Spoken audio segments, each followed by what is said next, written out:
Nah, untuk Pilos sendiri itu artinya cinta. Asik. Cinta. Cinta, tapi cintanya konteksnya kayak gimana Iya, dulu ya kan? beda.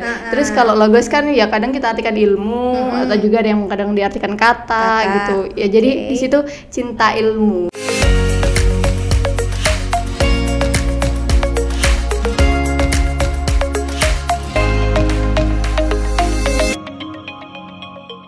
Assalamualaikum warahmatullahi wabarakatuh. Halo sahabat bincang muslimah dimanapun kalian berada, ketemu lagi tentunya dengan aku Isna Rahma Solehatin.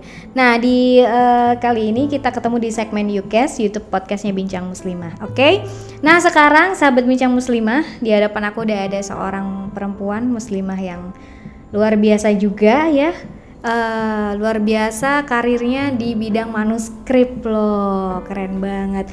Nah which is dia itu adalah Diah Ayu Agustina. Assalamualaikum kakak. Waalaikumsalam warahmatullahi wabarakatuh Kak Isna. Alhamdulillah sehat ya. Alhamdulillah sehat. Alhamdulillah iya dong, seger banget. Ya tentunya dong, apalagi sehat. ketemu Kak Isna nih, Iya. tambah seger. Dan tentunya kita harus tetap berjarak karena kita lagi ada dalam masa pandemi seperti ini ya. Oke. Untuk teman-teman, kita hari ini akan ngobrolin tentang manuskrip ya, tentang ilmu yang mempelajari tentang manuskrip itu apa. Nah, Kak Diah ini termasuk salah satu ahlinya. Karena apa? Karena Kak Diah ini sebelumnya S1-nya itu ngambil tentang apa Kak? Tentang manuskrip juga. Tentang manuskrip. Iya. Lebih tepatnya tuh apa tuh kajiannya? Kita kajian tentang manuskrip khususnya yang membahas tentang wabah. Tentang wabah. Iya. Oh iya.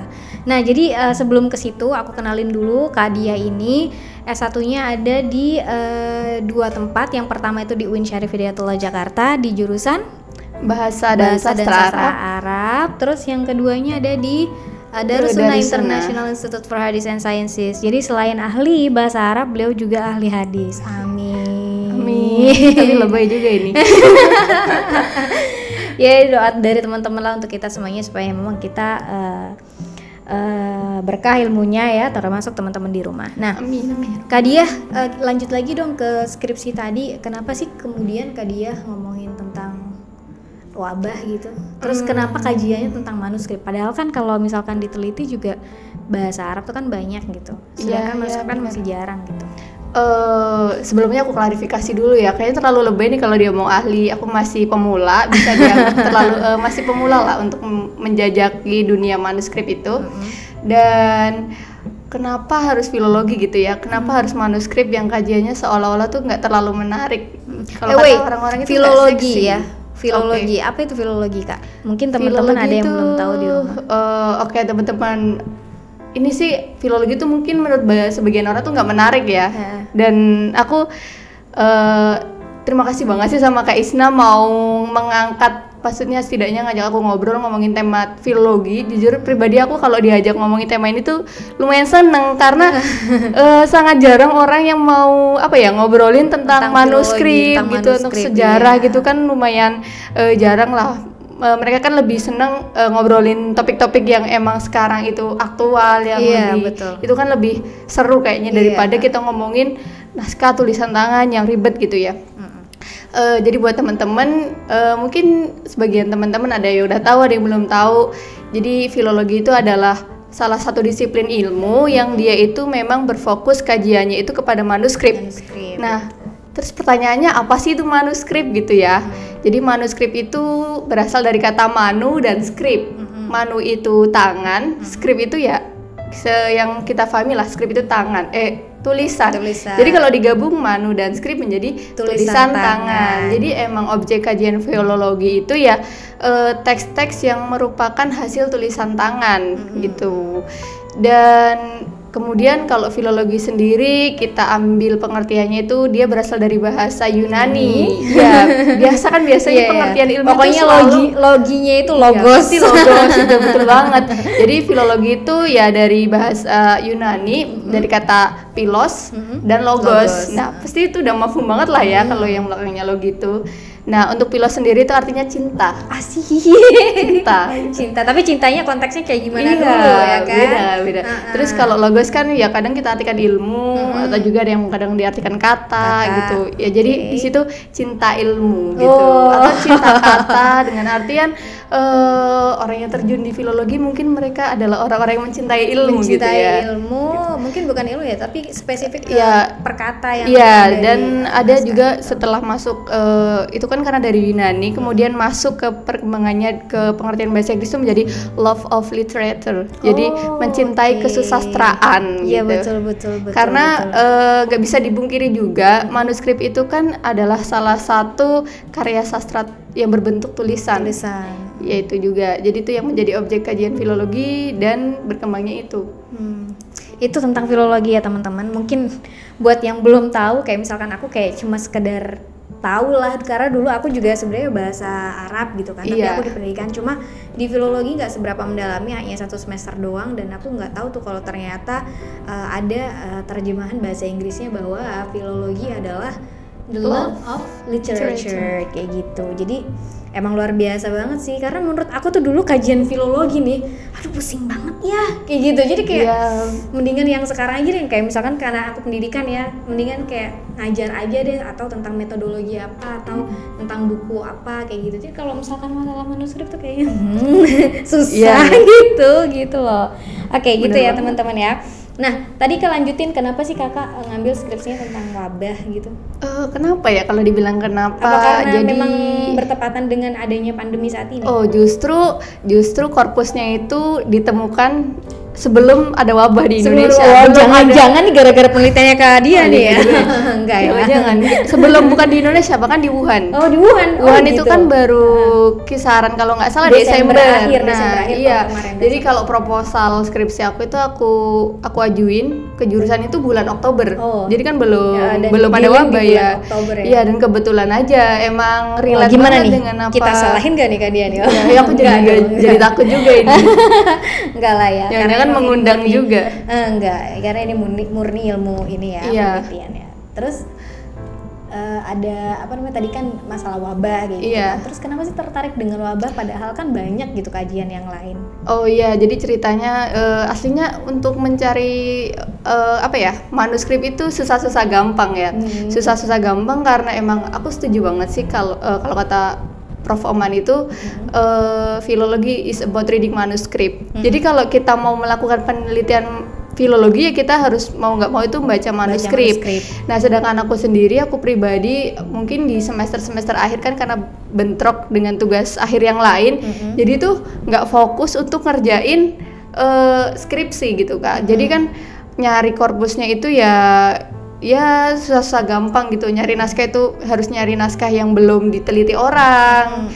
Terus belum lagi kita juga harus membaca setidaknya itu naskahnya lengkap atau enggak, karena emang banyak naskah tulis manuskrip gitu yang dia itu enggak komplit isinya. Ada yang mungkin di tengah-tengahnya hilang, bagian depannya hilang, atau bagian akhirnya hilang. Jadi gitu. Dan entah itu tiba-tiba aja nyari dan srek aja dengan kajiannya, ya udah jadi langsung diambil gitu. Padahal sebelumnya itu udah pernah nemu kalau nggak salah 2 atau 3 manuskrip yang emang rencana mau dijadiin bahan skripsi, tapi ternyata pas mau dieksekusi udah di pertengahan jalan nih ngerjainnya. Tahu-tahu udah diteliti sama orang, bukan diteliti, baru kita temukan ya penelitian tentang hal yang sama. Betul sekali. Jadi kayak aduh capek juga setelah akhirnya mungkin kurang lebih itu hampir setengah semester baru akhirnya ya nemu yang itu. Dan akhirnya mau nggak mau lebih effort lagi kan, biar yakin ini belum diteliti orang. Dan ya itu pas wabah. Dan menurutku kajiannya menarik kan. Selama ini karena kajian manuskrip yang di BSA itu kebanyakan berkisar tentang fikih, tauhid, syariat lah ya. Iya itu kan udah sering banget. Dan aku takutnya nanti pas diajuin pasti ditolak karena pasti bahas itu lagi kan. Dan kebetulan ini bahas tentang wabah, dan ya mungkin menurut pihak jurusan juga wah keren banget. Dan gitu. Tahu nggak dari hasil penelitiannya itu Kak Dia ini dinobatkan sebagai lulusan terbaik dong. Kan keren banget, dengan skripsi terbaik ya Kak ya. Alhamdulillah ya kan. Alhamdulillah. Dia nggak mau mengakui karena takut ria guys. Padahal tuh keren banget. Lebih ya kan? takut ke Kak Isna soalnya. Bisa aja. Terus tadi kan Kak Dia bilang kalau cari-cari naskah gitu kan, Iya. ada beberapa naskah yang kemudian ternyata sudah diteliti gitu kan. Nah, ternyata ada wabah yang belum pernah diteliti orang.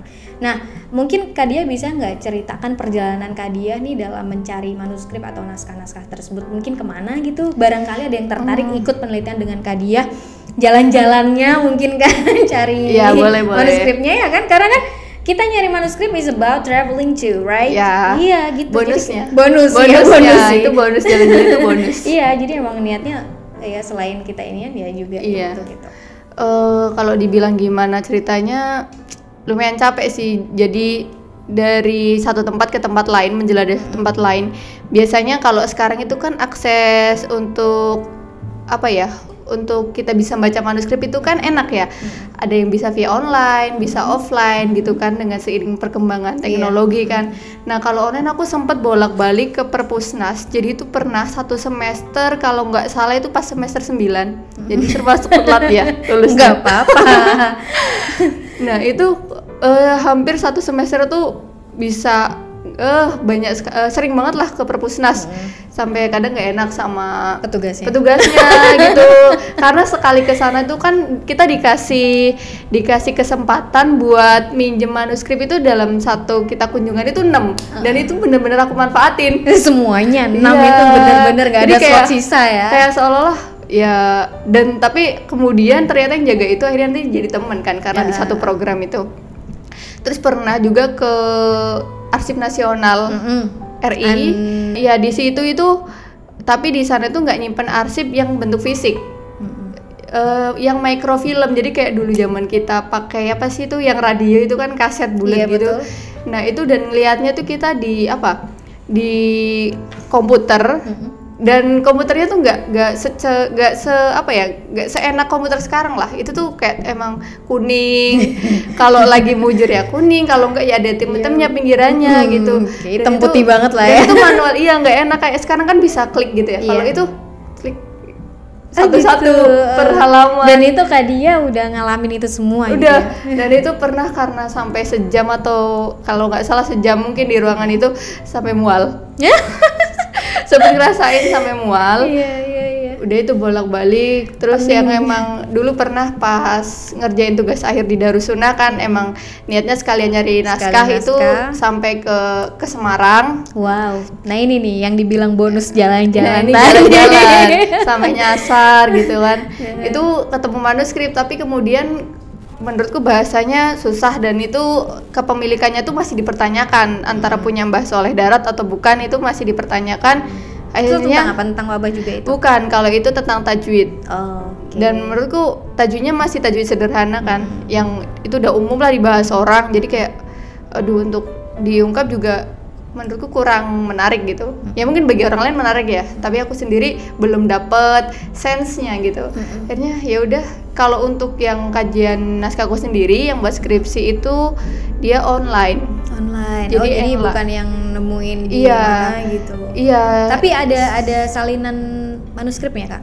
Nah mungkin ada, karena itu koleksi satu dia di King Saud University. Oh, I see. Terus satu lagi jadi 2 salinan. Jauh juga ya. Kenapa nggak traveling ke sana aja gitu? Kalau ada rezeki boleh.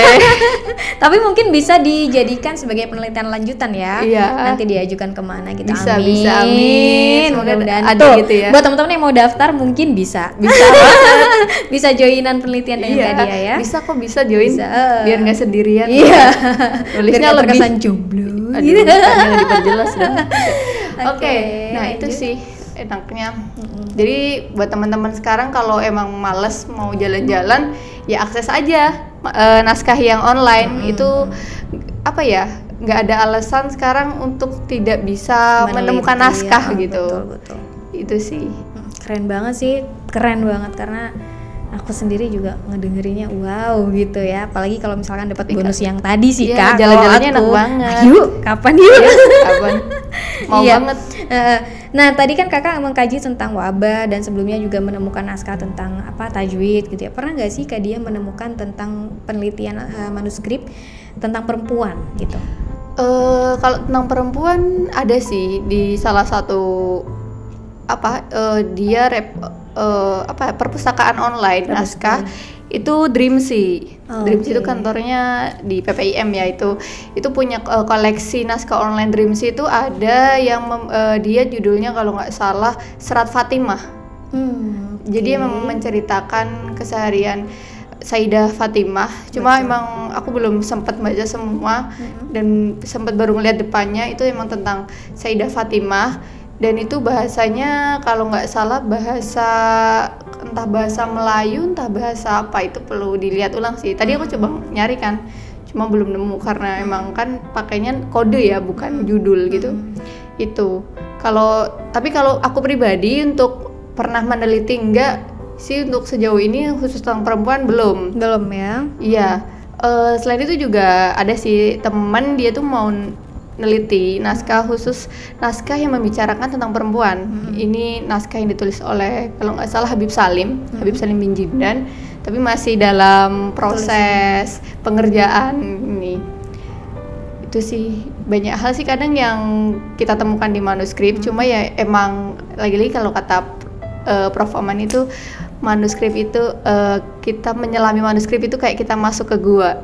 Gua itu kan gelap gitu ya. Orang kadang nggak tahu pasti apa yang ada. Kecuali kalau gua yang mau udah jadi tempat pariwisata itu kan orang mau masuk ya. Tapi kalau gua yang dia gelap, nggak pernah dikunjungi orang, emang siapa sih yang mau masuk gitu, masuk ke tempat-tempat gelap, pengap, lembab gitu. Nah begitu juga dengan orang yang mau mendalami filologi gitu atau mau ngulik-ngulik manuskrip ya kayak gitu, kayak orang masuk ke goa gitu. Tapi kalau kata Prof. Oman, tapi nanti ujungnya kalian bakal melihat biasanya tuh di ujungnya tuh pasti ada sesuatu yang indah gitu. Kayak harta karunnya. Nah iya betul. Oke. Nah menurut kakak nih, ada nggak sih kontribusi khusus dari perempuan yang istilahnya bisa membantu dalam pengkajian atau penelitian manuskrip? Termasuk kakak nih kan sebagai perempuan neliti manuskrip, di mana manuskrip itu jarang banget diteliti orang gitu. Banyak, kalau ditanya kontribusi perempuan tuh banyak sekali. Contohnya nggak usah jauh-jauh, Bu Nabila Lubis itu. Bu Nabila Lubis itu juga beliau itu seorang filolog perempuan. Banyak naskah-naskah kontribusi beliau juga, termasuk kalau kita nyari buku teori tentang filologi itu sangat dikit sekali. Dikit banget. Iya, karena dulu juga aku dapat tugas filologi itu susah. Dan kalaupun ada sekalinya ada, biasanya penelitian filologi itu mahal. Gitu. Kalau dibilang ada, sangat ada. Contohnya kalau mau kita yang di PTKIN ya, itu ada Bu Nabila Lubis, beliau yang kemudian beliau kan juga guru dari Prof. Oman gitu kan, yang menelurkan ahli filologi Islam, profesor pertama Islam yang di bidang filologi di Indonesia lah. Kalau kita ditanya siapa sih profesor filologi Islam di Indonesia, pasti ya lagi-lagi rujukannya ke beliau gitu. Nah itu kemudian juga ada Bu Akadiati Ikram, beliau itu dosen di UI, itu juga ahli filologi.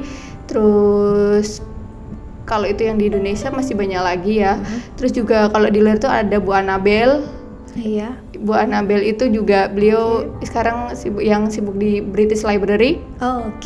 Yang baru-baru kemarin itu beliau launching buku tentang penelitian beliau tentang stempel. Stempel yang ada di naskah. Menurut kita kan apa sih pentingnya stempel itu ya nggak penting. Terus apa tuh hasilnya? Ya itu belum ya nggak tahu ya, karena baru kemarin launching kan, dan harganya lumayan juga.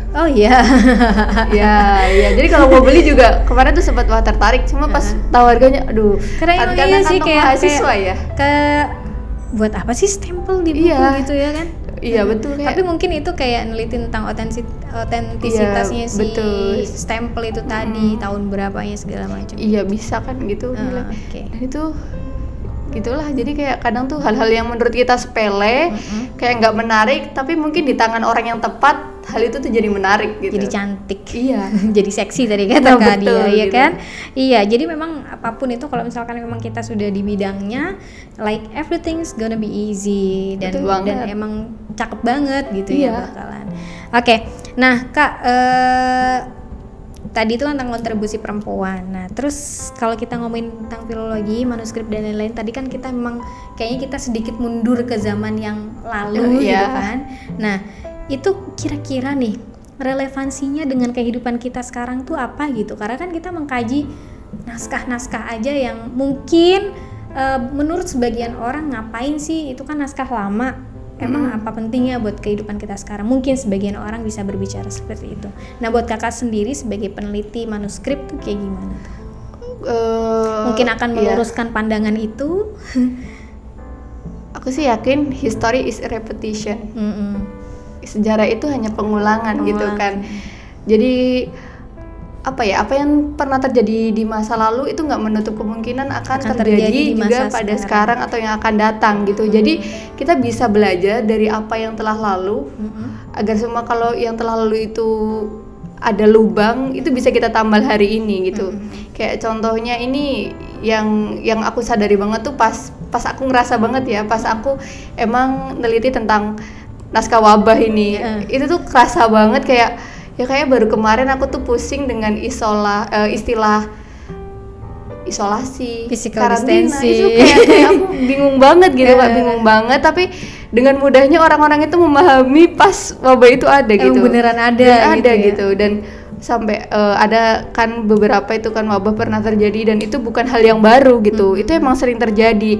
Bahkan ada kalau kita di terakhir bahasan naskah itu ada wabah-wabah yang pernah terjadi pada masa Islam. Dan itu jaraknya tuh tahun. Itu tuh nggak lama, kadang setahun 2 tahun. Dan itu jadi nggak usah heran kalau hari ini kita ditimpa wabah karena ini tuh bukan wabah yang pertama kali terjadi. Karena sejarah memang dulu ada juga kan sahabat yang kemudian meninggal karena wabah. Padahal masih memimpin dinasti kayak gitu-gitu. Gitu. Jadi ya mau nggak mau ya itu pembelajaran buat kita bahwasanya kalau ada terjadi wabah kita bisa belajar bagaimana cara menyikapinya. Itu biar nggak kagetan lah. Nggak kaget. Oke, betul banget. Iya, makasih banget ya Kak Dia. Terus ini Kak, mungkin kalau misalkan ada teman-teman yang tertarik nih untuk meneliti manuskrip atau setidaknya membaca lah hasil dari penelitian teman-teman yang memang meneliti di bidang itu kira-kira kita harus kemana sih Kak gitu? Mengaksesnya mungkin atau perginya kemana gitu. atau yang udah diteliti ya. Mungkin teman-teman bisa akses manual via Google Scholar dengan keyword pencarian tentang penelitian naskah atau apa, dan juga teman-teman bisa akses ke jurnal yang emang khusus membahas tentang naskah. Ada Jumantara, itu juga yang mengelola itu Perpustakaan Nasional RI, PNRI. Terus juga ada juga Manasa. Kalau Manasa itu yang mengelola Jurnal Manuskripta, itu yang dikelola oleh Manasa. Itu Masyarakat Pernaskahan Nusantara. Itu biasanya emang jurnal yang diterbitkan itu membahas naskah-naskah yang ada di Nusantara. Oke. Terus mungkin kalau misalkan mau datang nih ke lembaga tertentu gitu, lembaga apa sih yang kira-kira memang di situ tuh banyak banget manuskrip tuh dikaji gitu? Perpusnas ya. Perpusnas itu bisa dibilang jantung penyimpanan naskah di Indonesia. Iya, betul. Karena ada puluhan ribu naskah di Perpusnas dan tempatnya kan Perpusnas tuh enjoy banget ya Kak, enjoy banget. Jadi teman-teman kalau ke Perpusnas tuh bakal enjoy, apalagi di lantai 9 yang khusus naskah itu sangat enjoy, sunyi. Kayak misalkan gitu. Kayak berenang di lautan naskah aja gitu ya. Oke, gitu. Terus ada nggak komunitas tertentu nih, misal Kak Dia yang pernah ikutin juga kayak gitu, yang emang dia ngaji tiap minggu atau tiap bulan kayak gitu? Ada. Kalau untuk komunitas kita aslinya ada Manasa, tapi kalau Manasa sendiri aku belum gabung ya, belum ikut bergabung di organisasi itu. Ada Manasa, terus juga kalau kita di Ciputat sendiri itu kita ada komunitas, ada yang namanya Lingkar Filologi Ciputat. Oke, pernah dengar. Dia tuh diampu oleh Prof. Oman sendiri ya? Di bawah bimbingan beliau. Oke, itu juga kebanyakan emang pengurusnya itu teman-teman UIN Jakarta. Dan di tiap 2 mingguan, di mingguan itu kita punya, bukan kita ya Mas ya, Prof. Oman itu juga punya agenda ngariksa namanya. Oke, betul. Ya, ngariksa mungkin beliau sering sharekan di media sosial beliau. Itu ngariksa emang kajiannya 2 mingguan. Itu kajian rutin dan langsung diampu oleh beliau langsung di kediaman beliau. Oke, gitu ya teman-teman ya. Barangkali ada yang tertarik mau ikut join komunitasnya Kak Dia, boleh banget gitu kan. Nah terus Kak Dia ada kayak motivasi tersendiri gitu nggak yang barangkali bisa juga meyakinkan teman-teman untuk meneliti atau setidaknya mengkaji tentang manuskrip gitu? Kalau motivasi gini, kalau aku pribadi ya Kak, menurut aku kalau teman-teman nggak suka manuskrip, nggak mau terjun di dunia manuskrip itu nggak apa-apa. Soalnya ya nggak perlu banyak orang, asalkan ada orang yang mau terjun gitu. Yang penting teman-teman jaga dan cukup berbangga dengan cara bangga itu nggak cuma seneng doang, tapi emang jaga manuskrip, karena manuskrip itu mau nggak mau adalah warisan budaya kita gitu. Apalagi Indonesia itu kan yang kaya akan bahasa, pokoknya manuskripnya itu kaya banget lah, kaya dari bahasanya, kaya dari aksaranya, kaya dari alas tulisnya. Itu ya teman-teman, jika suatu hari mungkin punya keluarga atau sanak saudara yang punya manuskrip, itu jangan dibuang atau dijual, itu sayang banget gitu. Tapi kalau emang iya, kalau ada silakan serahkan ke lembaga. Indonesia punya lembaga emang yang mengurus itu sebagai wujud kita menghargai warisan budaya kita, wujud kita bangga dengan apa yang Indonesia punya. Itu bukti bahwasanya sejarah itu pernah ada. Iya. Gitu ya kayak. Oke, keren banget sih paparan dari Kak Diah nih. Nah, selanjutnya nih untuk penutup ya, kasih tahu dong 3 kata yang menarik tentang manuskrip. Apa ya? 3 kata yang menarik untuk manuskrip. Yang jelas manuskrip itu klasik tapi asik. Kayak merinding gitu loh ya. Klasik tapi asik, karena kan jarang banget ya yang klasik-klasik terus terkesan menarik gitu, apalagi di era sekarang ini. Betul banget. Dan sekarang tuh klasik-klasik itu justru banyak yang itu dicari. Antik, klasik, asik, klasik, antik gitu. Iya kan? Betul, wah, keren banget ya. Oke, makasih banget Kak Dia udah bersedia untuk diajak ngobrol bareng di UKES ini. Mudah-mudahan nanti kalau misalkan Kak Dia mau melanjutkan penelitiannya dipermudah, dilancarkan oleh Allah. Amin. Dan barangkali teman-teman sekali lagi yang mau ikut penelitian dengan Kak Dia bisa langsung hubungi ke IG beliau. Apa Kak IG-nya Kak? Kasih tahu dong. Cari aja di DIY11. DIAY11. Ya kalau susah cari aja Dia Ayu Agustina. Pasti ketemu lah ya. Pasti ketemu. Dan kalau misalkan mau ngobrol-ngobrol langsung sama Kak Dia juga bisa ya, bisa langsung datang ke bincangmuslimah.com gitu. Oke, makasih banget Kak Dia, teman-teman. Itu tadi ya, mudah-mudahan bermanfaat untuk kita semua. Sekian, makasih banyak. Assalamualaikum warahmatullahi wabarakatuh. Waalaikumsalam.